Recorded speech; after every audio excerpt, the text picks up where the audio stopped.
皆さんお疲れ様です。株分析作業員ののんびりです。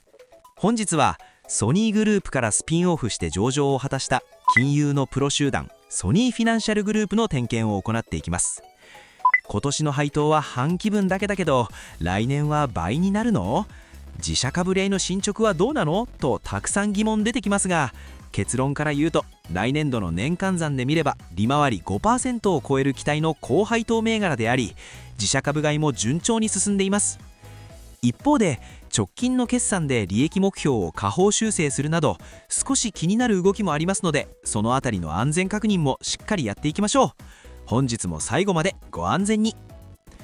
続いて初動点検のんびり点検シートです。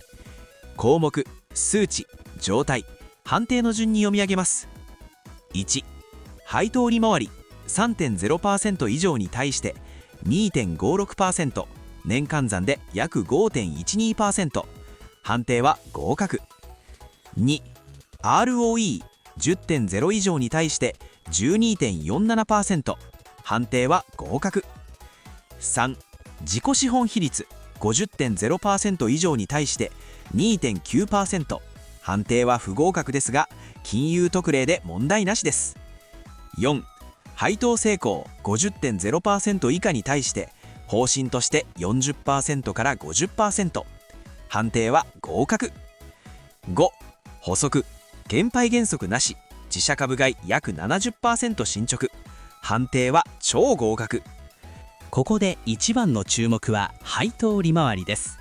現在表示されている 2.56% という数字は、今年度がスピンオフのタイミングの関係で半期分 3.8 円しか出ないからなんです。来年度以降は年2回配当となり、年換算で 7.6 円になります。現在の株価 148.2 円で計算すると、実質的な利回りは約 5.12% となり、文句なしの高配当水準です。また自己資本比率が 2.9% と低くてびっくりするかもしれませんが、これは金融業特有のお客様から預かった保険料や預金を負債として計上するというルールがあるからです。巨大な他人の貯金箱を管理しているようなものなので、この数字の低さは気にしなくて大丈夫ですよ。次は事業内容の点検、稼ぎの柱です。この会社がどうやって稼いでいるのか、各事業の最新状況と売上構成比を分解してみましょう。第3四半期の外部顧客への経常収益、売上高に相当しますが、約2兆5596億円から計算しました。生命保険事業ソニー生命は約 90.2%、 2兆3092億円。損害保険事業ソニー損保は約 5.5%、 1409億円。銀行事業ソニー銀行は約 3.7%、 955億円。その他は約 0.5%、 138億円。圧倒的な稼ぎは全体の9割を稼ぐソニー生命です。ここは今凄腕の職人であるライフプランナーによる法人向け販売が絶好調で、利益率の高い保証性商品へのシフトが進み、将来の利益をがっつり積み上げています。結果として経常利益は前年同期比 135.9% 増と大幅な増益を叩き出しています。さらに第2の柱であるソニー損保も主力の自動車保険が成長し、自然災害の減少もあって経常利益は前年同期比 97.7% 増と絶好調です。ソニー銀行は円預金が着実に伸びていますが、次世代システムへの投資など先行費用がかさみ、今は少し足踏み減益の状態です。しかしグループ全体で見れば、生命と損保という強力な重機が力強く売り上げを引っ張っている現場です。続いて業績の軌跡点検、過去の推移です。過去の売上と利益の推移を見て成長の軌跡を確認します。金融保険業は金利や為替の影響で数字がブレやすい特徴があります。ここ数年利益が少し落ち込んでいるように見えますが、これは将来の金利上昇に備えた財務の健全化のためにあえて一時的な損を出して古い債券を売却し、ポートフォリオを入れ替える大掃除をしているからです。現場の言葉で言えば、将来の安全稼働のために古いクレーン車を最新のハイテク機材に買い替える先行投資をしているようなものですね。次は財務の深掘り点検です。総資産は約24兆5111億円と超巨大な要塞のような規模を誇ります。先ほど自己資本比率のところで触れましたが、保険会社の本当の安全性を図るには、保険金をいざという時にちゃんと支払える体力があるかを示す指標が重要です。ソニー生命単体のソルベンシーマージン比率を見てみると、なんと 1199.1% という数字が出ています。損害保険事業の方も 685.0% と非常に高い安全性を保っています。安全の基準となる 200% をはるかに超える水準であり、万が一の巨大災害やショックが来てもびくともしない頑丈なヘルメットと安全帯をしっかり装備している状態です。続いて還元姿勢の点検、配当と自社株買いです。皆さんが一番気になる配当などの還元姿勢を点検します。この会社は株主への還元にとても積極的です。配当の目安、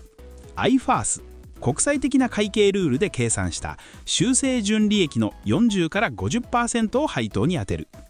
減配なし方針、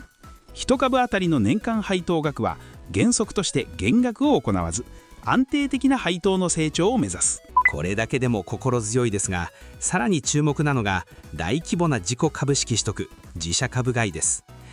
上場後の株価の需給を支えるため、総額1000億円を上限とする自社株買いを実施中ですが、2026年2月末時点でなんとすでに約698億円、約 70% を取得済みです。期限の2026年8月まで余裕を残して、ものすごいスピードで市場から株を買い上げてくれています。これは株価を下支えする強力なクレーン車が常に現場に待機してくれているようなもので、非常に安心感がありますね。次は直近決算と将来目標です。最新の2026年3月期第3四半期決算を見てみましょう。経常収益売上高は前年同期比 10.0% 増の約2兆5596億円、経常利益は 82.6% 増の約986億円と大きく増収増益となっています。これはソニー生命が保有する米ドル建て就寝保険の既契約ブロックの一部を再保険に出したことで、約1100億円規模の一時的な利益が出たことも大きく寄与しています。しかし一方で、会社は通期の純利益予想を820億円から500億円に下方修正しました。これは業績悪化ではなく、金利上昇に対応して財務基盤をさらに強くする目的で、債券の売却を追加で行い、その売却損を計上するからです。将来の安定稼働に向けた前向きな安全対策と言えます。そして中期経営計画では、2026年度に IFRS 基準の連結修正純利益で1250億円、 ROE で 10% 以上を目指すという力強い目標を掲げています。最後にチャートと需給点検です。株価の動きと市場の熱気を点検します。現在の株価は 148.2 円です。上場後から少し下落基調にありましたが、先ほどお伝えした約 70% 進捗している強力な自社株買いが強烈な下支えとして機能しています。短期的には金利の動向や決算の数字で上下に触れることもありますが、実質利回り 5% を超える高配当と減配原則なしの宣言があるため、下がったところは多くの投資家が狙っている美味しい水準と言えます。結論、のんびりの判定です。ソニーフィナンシャルグループは生命保険と損害保険という強力な稼ぎの柱を持ち、来年度は実質利回り 5% 超えが見込める超有料な高配当銘柄です。減配原則なしの方針と順調に進む1000億円規模の自社株買いという強固な株主還元策は、投資家にとって非常に頼りがいのある現場監督です。直近の下方修正も将来に向けた前向きな大掃除、債券売却によるもので悲観する内容ではありません。私の投資戦略としては、現在の140円台後半は利回り見込みも高く、中長期で配当をもらい続けるための金のなる木として少しずつ拾っていくおしめ買いのスタンスをお勧めします。ぜひコメント欄で皆さんの意見や現場の声を教えてくださいね。今回の点検が少しでも参考になったら、忘れずにいいねとチャンネル登録をよろしくお願いします。皆さんの応援が私の日々の点検作業の最大の励みになります。それでは皆様、本日もご安全に。